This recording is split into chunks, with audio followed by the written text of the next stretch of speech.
अंशी है, ये अंश है। ये अपने को अलग मानने लगा। जीव अंश है और ईश्वर अंशी है। ये जीव रूपी अंश इस विश्व रूपी अंशी को अपने से अलग मानने लगा। जात में बन गया, पांत में बन गया, कुल में बन गया, मत में बन गया, पंथ में बन गया, पद में बन गया। ये अपने को अलग मानने लगा, विश्व अलगाव के काम करने लगा। परंतु ये ज्ञान बताने के लिए ये तो अंशी है, यानी ये होल है, पूरा है, ये पार्ट है, उसका अंश है। परंतु सचमुच में पूछो ये शक्कर है और ये क्या है। ये कल भी अपने प्रबोधन में बात आई थी कि जब हनुमान से श्री राम ने पूछा कि जो ज्ञान मैंने तुम्हें दिया है वो तुम समझ गए कि नहीं, और हनुमान ने तुरंत कहा मैं समझ गया। बोले समझ गए तो मुझे भी समझा दो, कैसा समझे, गलत समझे कि मनमाना समझे। हनुमान ने तुरंत उत्तर दे दिया, देव बुद्ध्वा तु दासोहम जीव बुद्ध्वा तु अंशकम वस्तु तस्तु तदेव हम इति में निश्चिता मता। शरीर दृष्टि से पूछते हो, आज ही आपका अनन्य भक्त हो गया। सो अनन्य जाके यश मच न टरे हनुमंत मैं सेवक सचराचर रूप स्वामी। अनन्य भक्त उसे कहते हैं जिसकी मति यानी बुद्धि में यह निश्चय पक्का बैठ जाए कि मैं सेवक सचराचर रूप स्वामी भगवान, मैं सेवक हूँ और जितना जड़ चेतन और चराचर सृष्टि के रूप में सारा जगत दिख रहा है यही हमारा स्वामी परमात्मा है। यदि हम वेदांत की ओर जावें तो वेदांत की बात जो करते होंगे वो अधूरे वेदांती हैं, और संत के नाम पर जो संत की बात करते हो जब तक विश्व रूप परमात्मा को नहीं जानेगा तो संत महात्मा या साधु उसको वेदों में नहीं कहा गया। 8वीं सदी में अवतीर्ण प्रकांड विद्वान आदि शंकराचार्य कहते हैं दृष्टि ज्ञानमयी कृत्वा पश्येद ब्रह्ममयम जगत स दृष्टि परमोदारा न नासा गवलोक। हे भाई ये ज्ञानमय दृष्टि करो, दृष्टि ज्ञानमयी कृत्वा अपनी अपनी दृष्टि ज्ञानमय करो, और पश्येद ब्रह्ममयम जगत ये संपूर्ण जगत परमात्मा है, ये संपूर्ण जगत ब्रह्म है। तुम अज्ञान दृष्टि से मनगढ़ंत बातें करते हो। सैकड़ों प्रकार के अधूरे आदमी सैकड़ों प्रकार की ईश्वर के विषय में बातें करते हैं। दृष्टि ज्ञानमयी कृत्वा पश्येद ब्रह्ममयम जगत सा दृष्टि परमोदारा, वही परम श्रेष्ठ दृष्टि है जिससे जगत को ही ब्रह्म देखा जाता है। बराबर आगे वेदांत के सिद्धांत में ये बात आएगी। वेदांत सिद्धांत निरुक्ति रेशा ब्रह्मैव जीवा सकलम जगच्च अखंड रूप स्थिति रहे मोक्षो ब्रह्म अद्वितीयो श्रुतिया प्रमाणम। वेदांत का सिद्धांत ये कहता है कि ब्रह्मैव जीवा सकलम जगच्च, यह संपूर्ण जगत और जीव सब मिलके ब्रह्म ही है। अखंड रूप स्थिति रहे मोक्षो, इस निश्चय में जिसकी अखंड स्थिति हो गई है वो मुक्त पुरुष है, क्योंकि ब्रह्म अद्वितीय श्रुतिया प्रमाण। ब्रह्म एकमेव अद्वितीय है, ब्रह्म एकमेव अद्वितीय, इसको श्रुतियां प्रमाणित करती हैं, वेद प्रमाणित करते हैं। सब कुछ कहा होगा, परंतु वो शिक्षा दीक्षा ही हमारे देश से बिगड़ गई। और जैसे जैसे शिक्षक हमें मिले, हमारे बहनों में, हमारे बेटों में, हमारे भाइयों में जैसे जैसे गुरु मिलते गए वैसे वैसे पाठ पढ़ते गए, और पाठ क्या पढ़ते गए, पाठ पढ़ते पढ़ते हम फूटते गए, और हमारे में ईश्वर के विषय में और धर्म के विषय में एक वाक्यता नहीं रही। प्रश्न होता है, तैत्तरीय उपनिषद भी वेद का एक अध्याय है, उसमें शिक्षा बल्ली एक प्रसंग आता है। शिक्षा, शिक्षा किसे कहते हैं? शिक्षा तो वो कहते हैं शिक्षा है वेद में शॉर्ट फॉर्म का शब्द है। सी का अर्थ है शिष्ट, छा का अर्थ है छात्र। जिस ज्ञान बोध से शिष्ट छात्र बनता है, व्यवहार कुशल छात्र बनता है, उस ज्ञान बोध का नाम ही शिक्षा है। इसलिए तो हम अपने बालक बालिकाओं को शिक्षालय भेजते हैं। शिक्षालय उस संस्था का नाम है जिस स्थान में सी का अर्थ है शिष्ट, छा का अर्थ है छात्र। जिस संस्था में शिष्ट छात्र यानी व्यवहार कुशल छात्र बनाए जाते हैं वो संस्था शिक्षालय है यानी विद्यालय है। और शिक्षायाचार्य उस महानुभाव का नाम है शिक्षायाचार्य। सी का अर्थ है शिष्ट, छा का अर्थ है छात्र। जो महानुभाव, सी का अर्थ है शिष्ट, छा का अर्थ छात्र, जो महानुभाव व्यवहार कुशल छात्र बनाता है।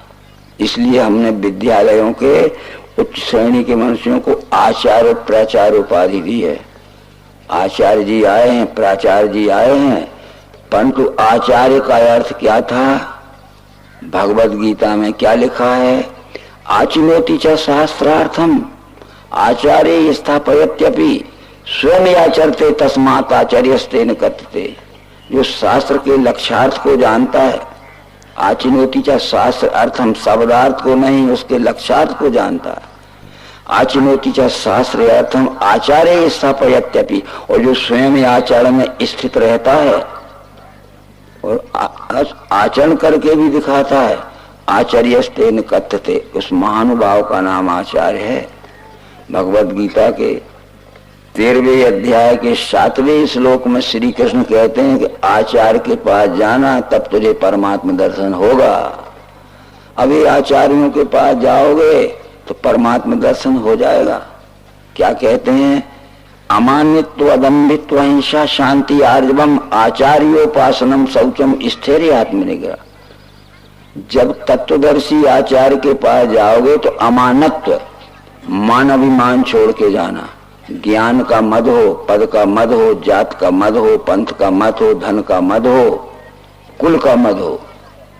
अमानित्व, मान अभिमान छोड़ के जाना, आदमी बन के जाना। अदम्भित्व, और छल कपट छोड़ के जाना, स्वार्थ से मत जाना। अमानित अहिंसा, अकारण किसी को कष्ट न दिया हो जिसने। शांत, हर अवस्था में शांत रहे। ये तो सर्दी गर्मी सुख दुख मान अपमान आते हैं। और आर्जवम, सबसे द्वेष रहित व्यवहार करना, छुआछूत रहित व्यवहार करना। अमानित्व अदम्भित्व अहिंसा शांति आर्जवम आचार्योपासनम, आचार्योपासन लिखा है। आचार्य कहते हैं तत्वदर्शी को, उप कहते हैं समीप को, आसन कहते हैं बैठने को। इतने लक्षण प्राप्त करना, तब तत्वदर्शी के समीप तत्व दर्शन करने के लिए बैठना। और जब बैठे हो तो शौचम, पवित्रता से बैठना। स्थैर्यम, मन की चंचलता छोड़ के बैठना। स्वात्म निग्रह, आलसी बन के मत बैठना। जीव भाव का अभिमान मत के बैठना। हमारे कुछ भाई सोने ही लगे हैं जैसे।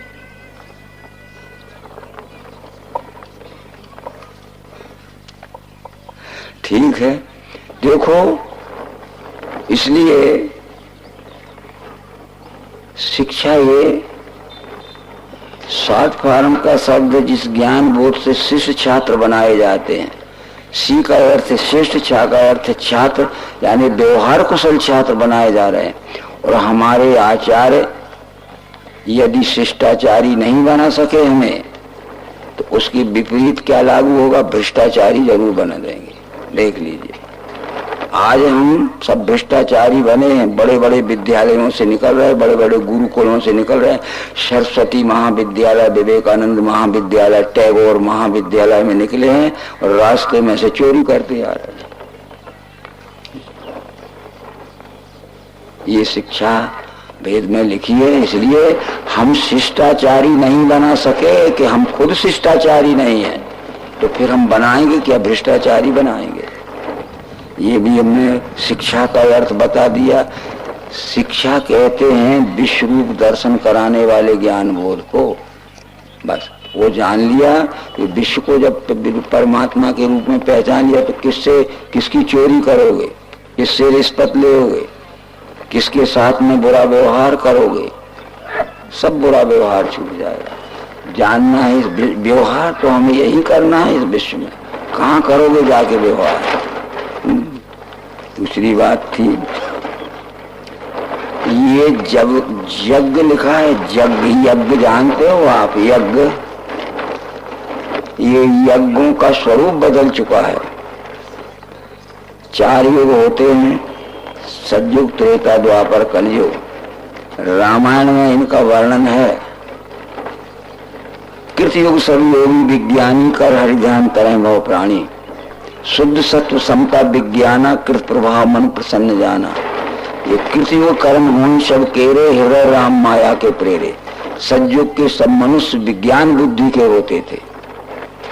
विज्ञान बुद्धि कहते हैं सुनकर पढ़कर नहीं मानते थे, देखकर पहचान कर मानते थे।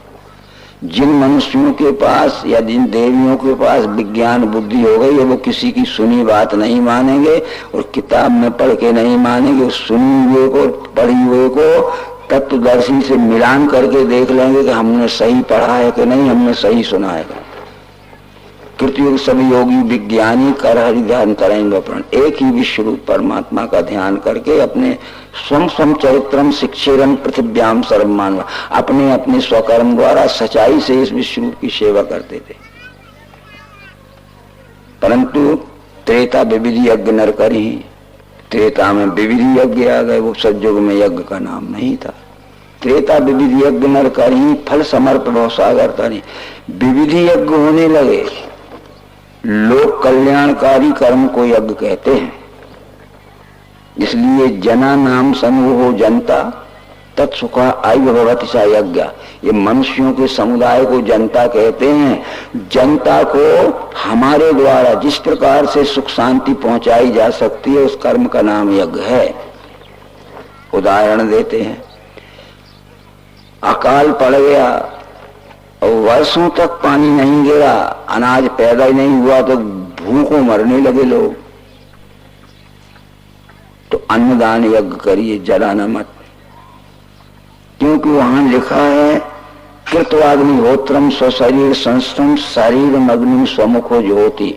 यज्ञ करो कृतवाग्निहोत्रम, और जो भूखों मर रहे हैं कृतवाग्निहोत्रम स्वशरीर संस्थम शरीर मग्नम स्वमुखो जो, मुंह से भोजन की आहुति डालो। और ये जठराग्नि जल रही है, भूखों मरने वाले के मुंह से भोजन की आहुति डालो, जठराग्नि जागे तो वो देखो कितना खुश हो जाएगा भूखों मरने वाला। अकाल पड़ गया है, लोग भूखों मरे तो अन्नदान यज्ञ करो। परंतु मित्रों ठंड पड़ गई है और शीतलहर से सैकड़ों लोग रोज मर रहे हैं, वस्त्रदान यज्ञ करो। उनको कंबल भेजो, गद्दे भेजो, या विश्वसनीय संस्था के द्वारा उन्हें पहुंचाओ, या अपने ही गांव में हैं तो उनकी परवाह करो। लकड़ियों के धुएं इकट्ठे कर दे, शाम को जला दे। भैया जिनके पास घर द्वार नहीं है, कपड़े नहीं, रात भर इसमें तुम शीत निवारण करो। उस समय क्या वस्त्रदान यज्ञ करो। जो बीमार हो गए हैं, जिनके पास डॉक्टर की फीस पटाने के लिए पैसे नहीं है, महंगी औषधियां खरीदने के लिए पैसे नहीं है, तो फिर औषधि दान यज्ञ कराओ उनको। कितनी महंगी दवा हो अपने पैसे से खरीदो उनको, ठीक है। डॉक्टर ने चार्ट पे लिख दिया कि इसको सेव फल लगेगा, मौसम्बी का रस लगेगा, तो फलदान यज्ञ करो।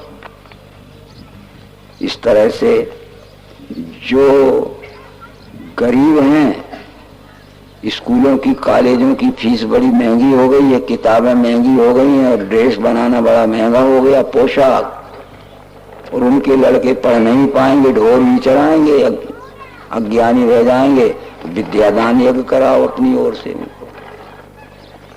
बीमार हो गया मनुष्य, खून की कमी है, तड़प रहा है बेचैन होके, और डॉक्टर कहता है इसको खून नहीं है इसलिए ऑपरेशन नहीं हो सकता, तो मोटे ताजे काजू किशमिश खा के बैठे तो अपने शरीर का खून दे दो भैया, रक्तदान यज्ञ करो। नहीं, हम न देंगे, हम काजू किशमिश खा के रबड़ी खा के मोटे बन के बैठेंगे। रक्तदान करो, नेत्रदान यज्ञ करो, भूदान यज्ञ करो। जिसके कारण जो दुखी हो रहा है मनुष्य, उसकी सहयोग के लिए मनुष्य का हर एक कर्म यज्ञ। तुमने तो 2-4 बोरे शक्कर ले ली, 10-20 टीन घी ले लिया, उसमें जौ और तिल लगा के गड्ढे में डाल के जला दिया। इसलिए निश्चित है वैचारिक परिवर्तन करिए आप। भगवत गीता के 16वें अध्याय का नाम देवासुर संपद विभाग योग है।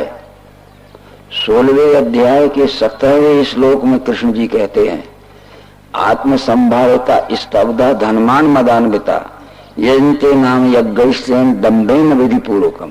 घमंडी अपने भाट मद में धनमान के करते हैं नाम के यज्ञ दम्भ से, सांस छोड़ के। बड़े अभिमानी लोग, घमंडी, अपने भात अपने ही मुंह से अपनी तारीफ बताने वाले, मद में धन मान के हमारा सम्मान सब करें, मद सम्मान का और धन कमाने का उद्देश्य इस यज्ञ का हो तो वो यज्ञ नहीं अर्जुन, वो पाखंड है। घमंडी अपने भाट मद में धन मान के करते हैं नाम के यज्ञ, करते हैं नाम के यज्ञ दम्भ से साथ छोड़ के। सोच लीजिए, जब कृष्ण जी के पालक पिता नंद जी, नंद बाबा इंद्र यज्ञ कर रहे थे, कृष्ण की जिंदगी का वो पहला मौका था। कृष्ण जी ने अपने पालक पिता नंद बाबा से पूछा कि कौन सा बड़ा आयोजन हो रहा है, इसकी तैयारी बहुत जोरदार हो रही है। तो नंद बाबा बोले कि हम इंद्र यज्ञ करेंगे। तो कृष्ण जी ने कहा कि इंद्र यज्ञ का क्या उद्देश्य है? बोले इंद्र मेघों का राजा है, यज्ञ करेंगे तो वो खुश होगा जब पानी गिराएगा। तो कृष्ण ने क्या उत्तर दिया है खुद पढ़ के देखो भागवत, तो सुनाने वालों की सुन के मत मानना। इंद्र यज्ञ से और पानी गिरने से कोई संबंध नहीं है। सूरज अपनी किरणों की उष्णता से जो वाष्प के रूप में पानी सोखता है, ताप शून्यता होते ही 4 महीने में वो गुरुत्वाकर्षण में गिर जाता है। वो तो अपने आप हो रहा है, प्राकृतिक यज्ञ हो रहा है। इंद्र यज्ञ बंद करवा दिया था कृष्ण ने, जब अवतार हो के यज्ञ बंद करवावे। और हम हमारे आपके जो मेरे समकक्ष उम्र के हैं, पहले चले थे यज्ञ, विष्णु यज्ञ, रुद्र यज्ञ, सचंडी यज्ञ, फिर इसके बाद कंपटीशन मच गया। विष्णु महायज्ञ, रुद्र महायज्ञ, सचंडी महायज्ञ, महाशब्द और जुड़ गया। फिर कंपटीशन मचा, अति विष्णु महायज्ञ, अति रुद्र महायज्ञ, अति सचंडी महायज्ञ। केवल सिंगल था कि रुद्र यज्ञ, विष्णु यज्ञ, सचंडी। अब विष्णु महायज्ञ, रुद्र महायज्ञ, सचंडी महायज्ञ, हमने और एक शब्द दे दिया, अति विष्णु महायज्ञ, अति रुद्र महायज्ञ, अति सचंडी महायज्ञ। अब 3 में से आपको कौन सा कराना? हम तो यह अति विष्णु महायज्ञ कराएंगे। बोले 10 लाख रुपए का इंतजाम करो। महाराज इतना तो नहीं होगा। अरे तो फिर अति शब्द हटा दे, विष्णु महायज्ञ कर ले। नंबर 2 का ये भी नहीं होगा महाराज, तो फिर केवल विष्णु महायज्ञ कर ले, 1.5-2 लाख में हो जाएगा। बताओ, करते हैं नाम के यज्ञ दम्भ से साथ छोड़ के, घमंडी अपने भाट मद में धन मान के।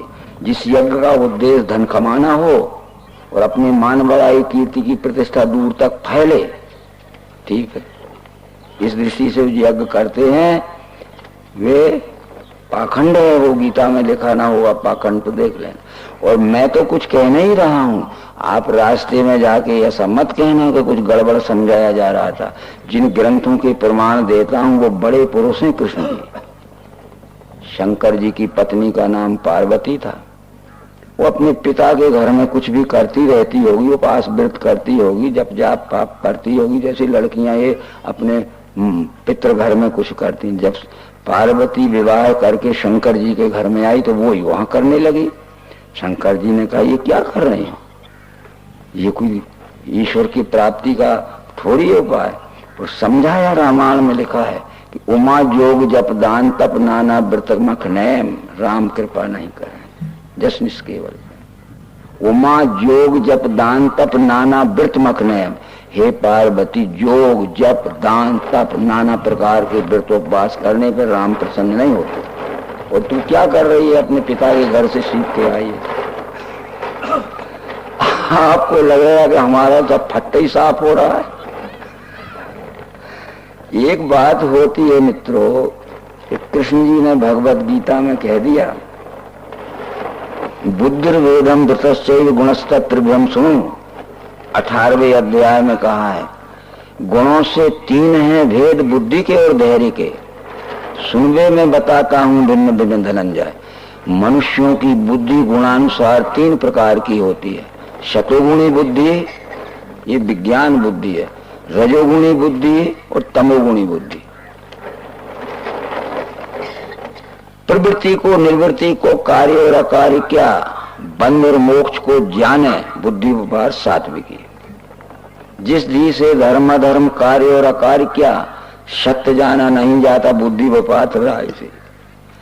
और जो बुद्धि तम से व्याप्त कहे धर्म अधर्म को, अनर्थ अर्थ में देखे बुद्धि व्यापार तामसी। अधर्मम धर्मिति या मन से तमसावृता, और सर्वार्थान विपरीतांश बुद्धि सपार, जो 100 बातों में 100 ही उल्टे अर्थ करती है। वो तमोगुणी बुद्धि वाला मनुष्य को ज्ञान होगा नहीं। अगर उसकी श्रद्धा बनी रही तो धीरे धीरे 1 जन्म 2 जन्म 4 जन्म में लग जाएगा। तो ज्ञानी अनेक जन्म के यत्न से बचता। मुझे ये वासुदेव विश्व ही है, अनेक जन्म भी लग सकते। ये साधक के ऊपर। सत्वगुणी को कम समय लगेगा, रजोगुणी से उससे ज्यादा समय लगा, और तमोगुणी को तो सैकड़ों जन्म लग जाएंगे जब वो निर्मल हो पाएगा। गुणों से 3 हैं भेद बुद्धि के और धैर्य के, सुनबे में बताता हूँ भिन्न भिन्न धनंजय। सत्वगुणी बुद्धि, रजोगुणी बुद्धि, तमोगुणी बुद्धि। सत्वगुणी बुद्धि को विज्ञान बुद्धि कहते हैं, रजोगुणी बुद्धि को केवल ज्ञान बुद्धि कहते हैं, तमोगुणी बुद्धि को अज्ञान बुद्धि कहते हैं। प्रवृत्ति को, निर्वृत्ति को, कार्य और अकार्य क्या, बंध और मोक्ष को जाने बुद्धि व्यापार सात्विकी। जिसको यथार्थ ज्ञान होता है वो विज्ञान बुद्धि है, सत्वगुणी बुद्धि है। जिस दी से धर्म अधर्म, कार्य और अकार्य क्या, सत्य जाना नहीं जाता बुद्धि व्यापार। जिस बुद्धि से धर्म किसे कहते हैं, धर्म किसे कहते हैं, सच्चा क्या है, झूठा क्या है, ये पहचान नहीं हो पाई। ढुलमुल ढुलमुल ढुलमुल रहती है। उसकी मान है कि उसकी मान है, वो ठीक है ये ठीक, वो रजोगुणी बुद्धि है। और जो बुद्धि तम से व्याप्त कहे धर्म अधर्म को, वो अधर्म को ही धर्म कहेगी और अधर्म को कहेगी धर्म, और धर्म को कहेगी अधर्म। जो बुद्धि तम से व्याप्त कहे धर्म अधर्म को, अनर्थ अर्थ में देखे बुद्धि उपाधि। यहाँ तो केवल संस्कृत में सर्वार्थान विपरीतांश बुद्धि से पारताम से 100 में 100 ही बातों का उल्टा अर्थ करेगी, वो तमोगुणी बुद्धि है। इसलिए मित्रों, ये युग कलयुग है, तामस से अधिक रजोगुण थोड़ा, कलि प्रभाव व्यापो चहुरा। इस तरह से विचार है। आगे और दूसरी बात का अर्थ यज्ञ का अर्थ तो आप समझ गए होंगे, जना नाम समूह जनता सुखा आयु भवत्या यज्ञ। ये मनुष्यों के समुदाय को जनता कहते हैं। भूखों मरने वालों को अन्नदान यज्ञ करो, ठंड में मरने वालों को वस्त्रदान यज्ञ करो, बीमारी से मरने वालों को औषधि दान यज्ञ करो। जिनके पास पढ़ने लिखने के लिए ड्रेस के, किताबों के फीस पटाने के लिए वो विद्यादान यज्ञ करो। हमारा हर एक काम यज्ञ है। ऐसे अनेक ही यज्ञ कहे हैं ब्रह्मदेव ने। बेशक कर्म से हो में जान ले मोक्ष पाएगा, परंतु द्रव्य के यज्ञ से श्रेष्ठ अर्जुन ज्ञान यज्ञ है। अंत में सब कर्मों का लय है ज्ञान यज्ञ में। तद विद्धि प्रणिपातेन परिप्रश्नेन सेवया उपदेशयन्ति ज्ञानम ज्ञान तत्वदर्शिना। पर ज्ञान यज्ञ प्राप्त करने के लिए तत्वदर्शी के पास जाना, अनाड़ियों के पोशाकियों के पास मत जाना। मेरी बात समझ रही होती, नहीं तो मैं रिपीटेशन इसलिए करता हूँ कि दोबारा भी कह देता हूँ। दिव्य के यज्ञ से श्रेष्ठ अर्जुन ज्ञान यज्ञ, श्रेयान ज्ञान माया यज्ञ। अंत में सब कर्मों का लय है ज्ञान यज्ञ में। इसलिए तद विद्धि प्रणिपातेन परिप्रश्नेन सेवया उपदेशयन्ति ज्ञानम ज्ञान तत्वदर्शिना। तत्वदर्शी पुरुष के पास जाना, वो ज्ञान यज्ञ के विषय में समझाएंगे। ज्ञान से सभी कर्म अर्पण करना मुझे, निराश निरंकारी अशोक बन के लड़ो।